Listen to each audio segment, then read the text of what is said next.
কোটা আন্দোলনকে কেন্দ্র করে রাজধানী ঢাকায় যখন নাশকতাকারীদের তাণ্ডব লীলা চলছিল, আগুন দেওয়া হচ্ছিল সরকারি বিভিন্ন স্থাপনায়, আর তখন গুজব রটিয়ে শাহজালাল আন্তর্জাতিক বিমানবন্দরও হামলার টার্গেট ছিল তাদের। কিন্তু বিমান বাহিনীর দৃঢ় অবস্থানে সে পরিকল্পনা ভেস্তে যায়।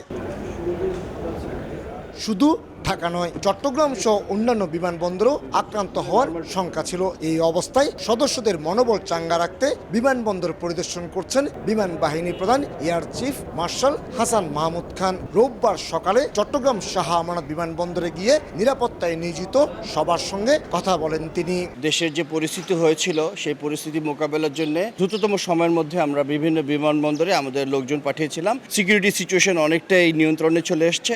আশা করছি আমরা কিছুদিনের মধ্যে স্বাভাবিক হয়ে গেলে আমরা স্বাভাবিক জীবনযাপনে ফিরে যাব। সংঘাত এবং কারফিউর মাঝে দেশের বিমান চলাচলে কোনো বিঘ্ন হয়নি বলে দাবি সিভিল এভিয়েশন চেয়ারম্যানের। সচল ছিল অভ্যন্তরীণ ও আন্তর্জাতিক রুটের বিমান চলাচল।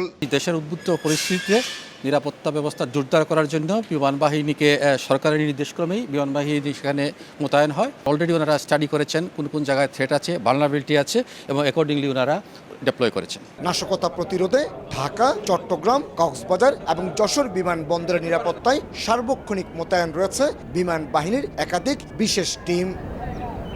কোটা আন্দোলনকে কেন্দ্র করে যে সংঘাত সৃষ্টি হয়েছিল, আর তাতে শঙ্কা সৃষ্টি হয় বিমানবন্দরগুলোও আক্রান্ত হওয়ার, কিন্তু বিমান বাহিনীর সাহসিকতায় সেই আক্রমণ ঠেকিয়ে দেওয়া হয়েছে।